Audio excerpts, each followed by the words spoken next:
In this video, we're going to be taking a look at the future world borders. Now, I believe this is part 3 of the series. Yes, I've been doing a bit of Minecraft content lately. It's been going okay, I guess.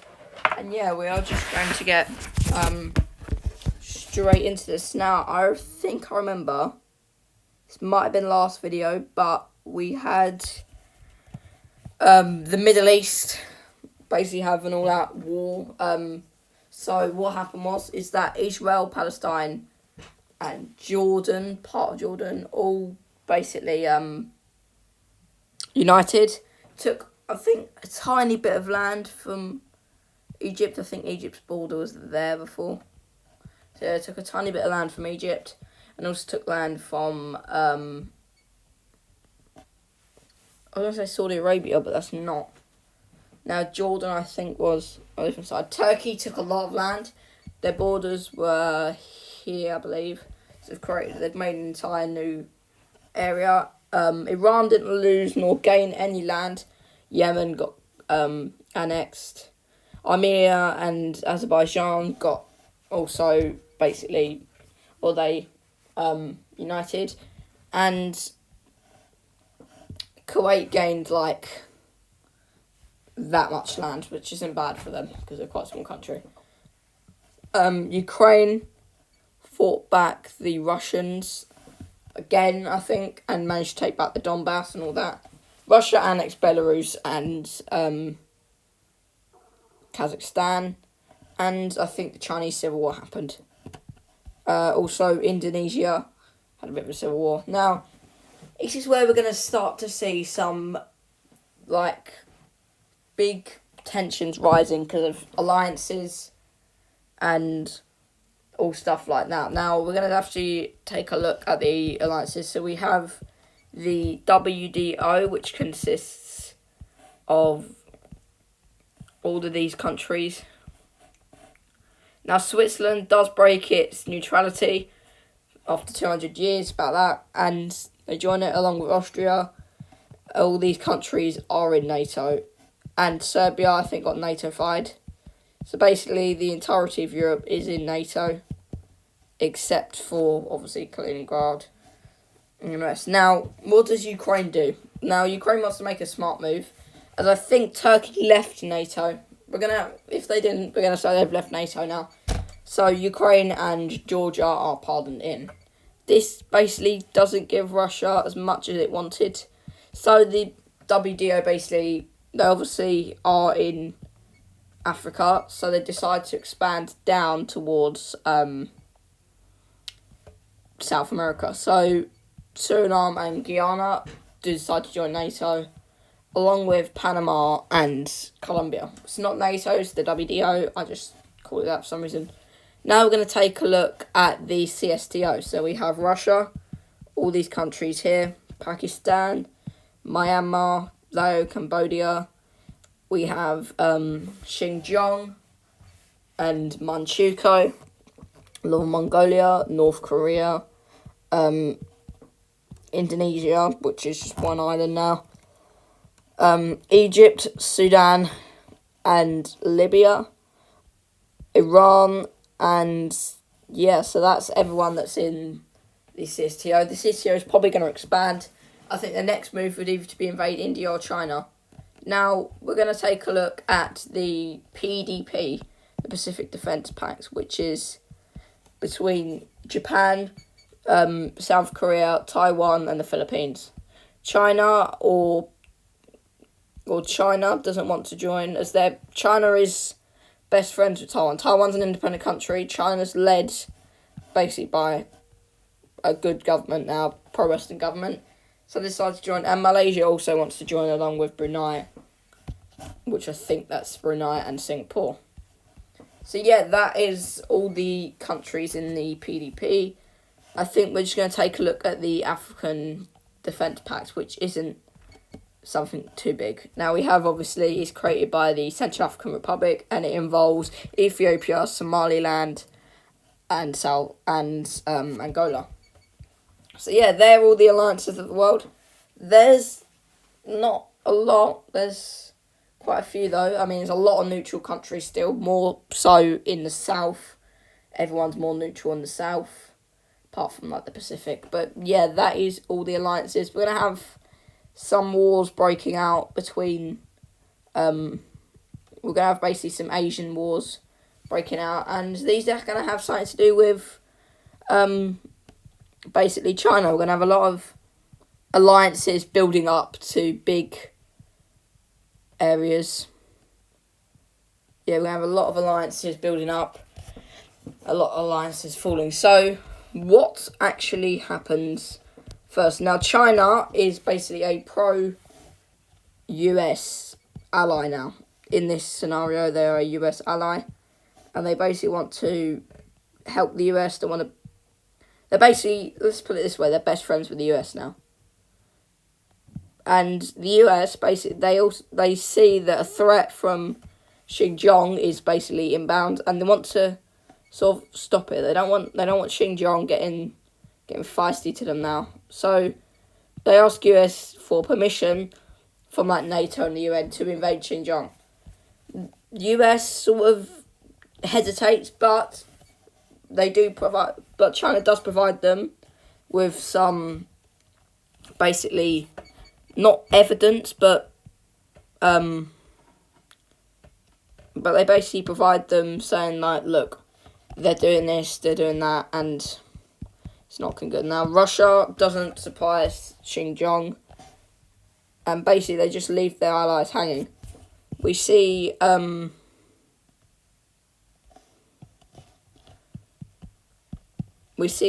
pretty much all of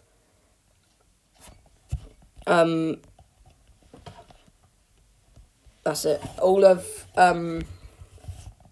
China's allies. So this is China, this is Xinjiang. We basically see all of China's allies back them up. So I'm going to colour them in a lighter blue. I think something that look like this. That looks too close to the water. We'll go with this. And these are going to be the supplying countries. So Japan, South Korea, Taiwan, the Filipinos, or just the Philippines. I know I said that was cringe.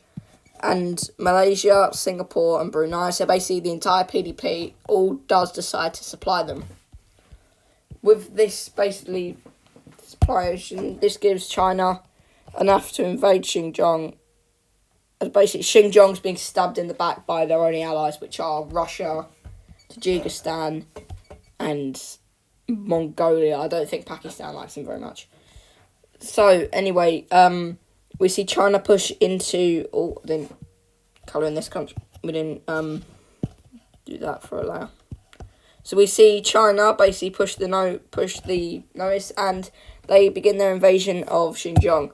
It is quite a slow invasion since Xinjiang's quite a deserty sort of country, but China do manage it basically.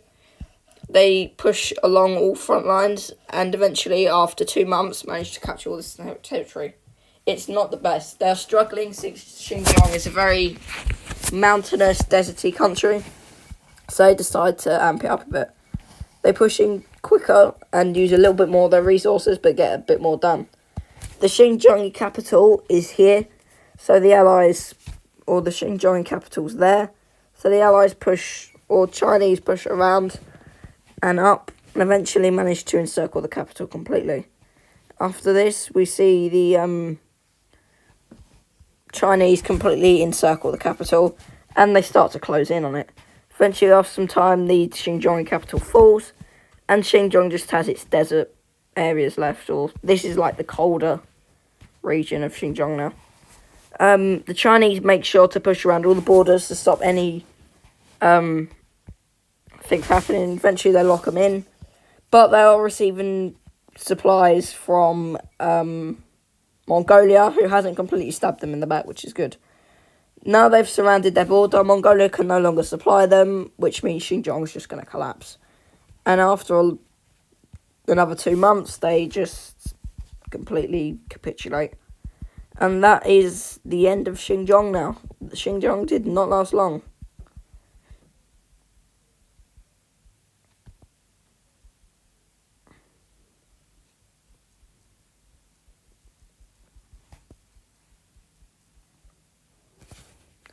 So, we're going to take a look at the peace treaty, which isn't anything too surprising. I think everyone would know this now, or know what's going to happen. But China just takes back Xinjiang. That looks cleaner on the map, not with Manchukuo's sake, as Manchukuo basically is now putting troops all along their border. They basically line up troops with Russia all along their border here to stop Chinese invasion, which looks quite likely as the Chinese are basically reconquering the subcontinent. So the Chinese could actually launch an invasion through and cut through their lines and basically surround part of them. They can also launch invasions from the north. They could push their troops back down, make like some army bases here, while they're basically in complete disarray, as the Manchukuo army is not that strong. I mean, they've got Russia, Mongolia, and North Korea, their allies, but they're not that strong. Now, we do see something else happen over in China, which is quite surprising. Now, it isn't anything big, but it is definitely something, and it could start a war between Russia and the world, because it's quite a big one. This basically does involve countries, or it involves countries basically going on. So South Korea is just like but you have North Korea is attacking them. Now, did they get back up? Yeah, Manchukuo does supply them, but they can't do a lot as Manchukuo is very weak. So they sort of just let the war happen. So what goes on in this war? First thing we see the South Koreans push up and try and attack to get them wiped out as quickly as possible for the full North Korean army arrive. The North Korean army do arrive a little bit too early than they expected, and they push them back, and now start entering into South Korea. They push down, take Seoul, and South Korean troops are beginning to look like they want to evacuate to countries such as Japan, China, and maybe Taiwan. But US, basically, the US backed them up, saying that, tell them never surrender, and also secretly begin to supply them, naughty US. And basically, South Koreans push up and manage to cut their flank in two. They completely take Seoul and basically fight back the North Koreans, and it becomes a huge stalemate at the border here. This stalemate does get broken, though, by the South Koreans, who do make some sort of looking spearhead pushing up, and they push along the North Korean coast. They push up towards the peninsula and through, and this is where the Manchukuo just says dip, and they stop supplying them.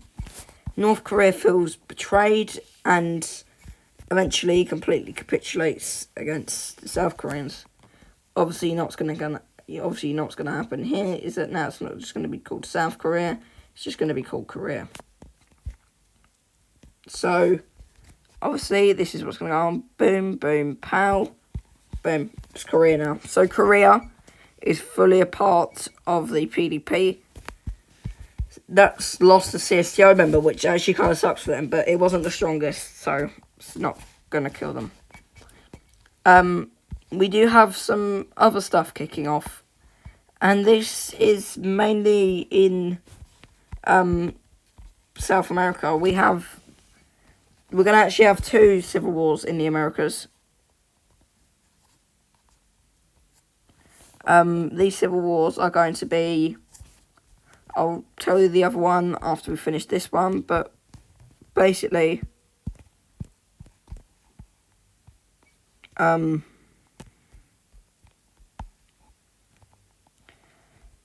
this first civil war is going to be about Venezuela.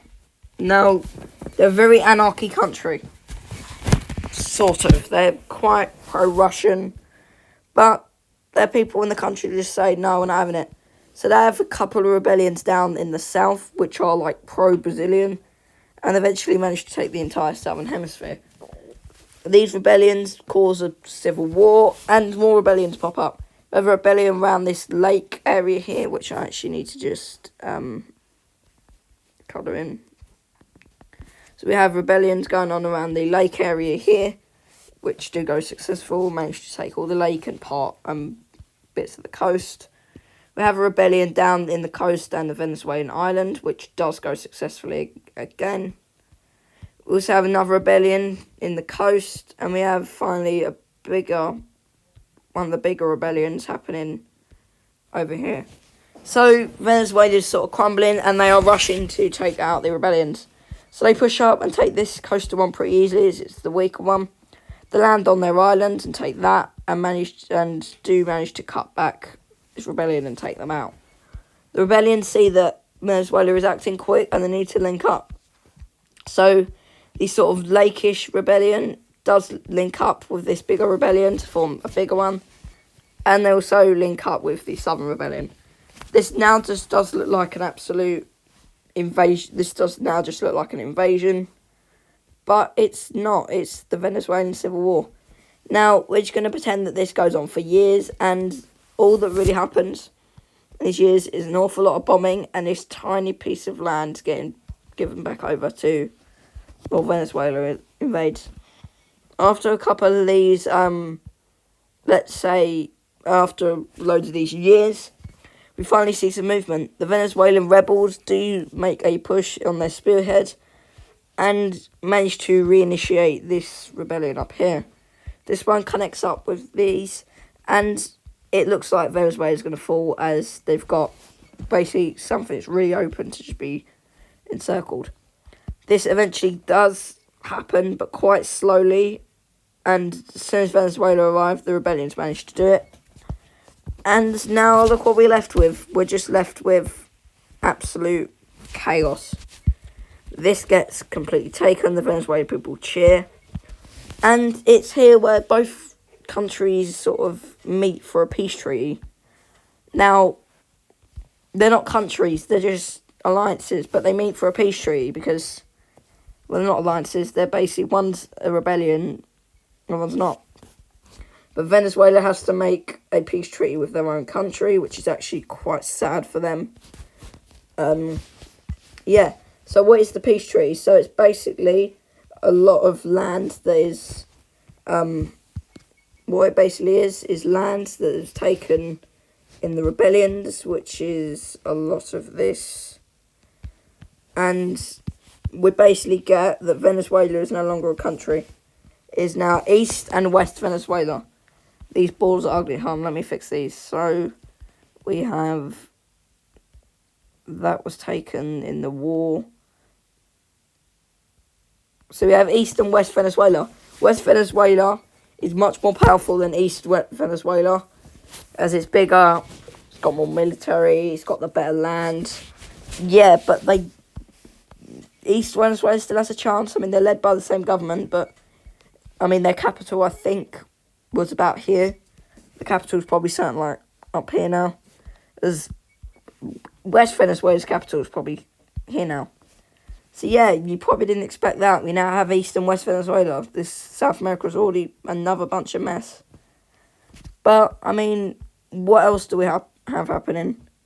Oh, that's not good. Now, I don't know if I'm allowed to say this on YouTube, but we have you obviously probably know that there is a lot of white stuff. I'll just say there's a lot of drugs in Mexico. There is a lot of drugs and all that stuff. Now, is this any good? It's not a good one, but no, because there's a lot of drugs in Mexico. This does basically cause a bit of havoc, which does cause a civil war to break out in the country. And how does this civil war break out? So, Mexico, obviously, I'm going to put in the red. I don't know why, it just sort of fits to me. It's a bit racist. But we sort of have a rebellion in the Yucatan Peninsula, which goes successfully for the rebellions. And yeah, that is a huge rebellion when they get. But they have an issue up north, a very big issue up north. the US invades them. Their long-awaited invasion. So they swoop down for Baja, California, and they basically just go over a tiny bit of the border and mountains. They take basically what they want, as Mexico's quite a weak country now. They're suffering from a drug war. They get all this, and then they just they go, right, we're peacing out, boys. And they peace out. With this, Mexico now doesn't have a lot of its land. I'm just going to fix up a couple of these borders to make them look a bit nicer. Mexico has lost a bit of its land up north, and now has to deal with a rebellion, which is slowly creeping up their country. Second one basically pops up out of nowhere, and it's like a country splitter, which these two do connect up. And now Mexico's fallen into absolute shambles. A rebellion pops up here, which is quite a strangely shaped one. A rebellion near the sort of southern. A rebellion near the north, which is pro-American. I want Mexico to be part of America. Another rebellion in the coast again. Rather sort of middle sort of Mexican rebellion. We have another one near Mexico City, which is there. And we also have another one outside of Mexico City, which does link up with this. So Mexico's falling apart. We just have rebellions everywhere. Now, I'm going to name one thing to you. Drugs, drugs, drugs, drugs, drugs, drugs. Literally a drug war. And this is named in history as the Great Drug War, which happens in Mexico. I wonder who's next. Oh boy. And yeah, so these rebellions begin linking up, and it's these three first. Now they've cut the country in two. Oh boy, this is going to be shambles. They've cut the country in three now. Voice crack. They take this part of the country, they take this part of the country, and look what's left. Oh, poor Mexico. So Mexico just sort of collapses into what's called as it's called the new union. Now all these have to get along, but one does come out. Now one rebellion wasn't drugs. I named all of them. I don't know why I did that, but one of the rebellions wasn't all about drugs, and that was the one that started in the Yucatan Peninsula. That wasn't all about drugs, that rebellion. Now that has basically stops the drug war, because everyone's got what they wanted now. There's no anarchy in Mexico, no cartel, no nothing, just Mexican military. But what does the US do? Now, they're obviously going to take something. It's Mexico, come on, man. Now, they take a bit more than they actually got from they actually invaded, which isn't, in my eyes, very fair to Mexico. As they're a big country, but, like, come on, they've just come out of a civil war and they're losing land. Like, come on. So, Mexico gets its taken out of it, but the US says no, we're not doing this, and they erase the border.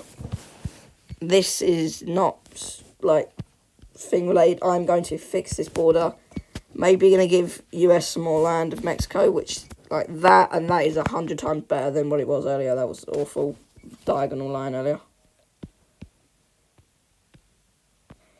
Now we have this basically. This has been a pre-COVID video. We've had a lot of border changes here. We've had East and West Venezuela. We've had the new Mexican Republic. We've had US invade Mexico.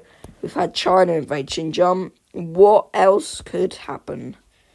Oh boy, what else could happen? I'm actually losing my voice a bit. Jeez.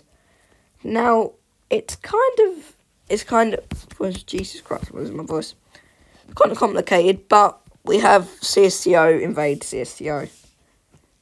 That you're probably really confused, and you have the right to be, because it's going to be confusing here. So, basically, what goes on here is that Iran is basically going rogue. They got a new government who doesn't like the CSTO, and basically they set out a piece saying they're getting out from it. And what is their first thing to do? Invade Turkmenistan. they're then told by the sort of council, they're then told by CSTO that this could be an act of war, but they don't care. They say, they basically use their advantage of still being in the CSTO since they'll exit by January 1st of the next year, which will probably be like 2038, and they proceed their invasion. The CSTO can't do anything about it because they can't declare war on one of their allies as they need to go through a process, so they just let it happen. Iran invades Turkmenistan, and Turkmenistan can't really do much. They can't do anything. They're not very strong one bit compared to Iran. So we see Turkmenistan completely full. And yeah, that was that. So Iran's just invaded Turkmenistan, and it's actually not looking good. So Iran says, "See you later." They leave the CSTO, and they bring parts of Turkmenistan with it. Not a whole load, but they bring, a good portion of it with them. Oh, am I kidding? They take a lot. So they take all of. Jesus, my voice today, I swear. They take all of this part of Turkmenistan, so like the southern hemisphere, and we just have a very thin, long Turkmenistan now. I mean, I kind of like it a bit more. I mean, it's a bit repetitive. It looks quite like, if you were to call that a country, there, it looks quite repetitive. But yeah, that's this video. I hope you guys enjoyed. If you did, smash the like button, subscribe to the channel. Oh, and I did want to talk about something real quick. So we are, at the time of recording this, we are at 90 subs. I still don't know what to do for the 100 subscriber special. If you leave suggestions in the comments, I might think about them. I don't think I'll copy them exact, but I'll base it off that. So if you haven't subscribed already, please subscribe. We are 10 subs away from 100, and that'd mean the world to me if we got that, and I'd be a very happy child. Or a very happy person.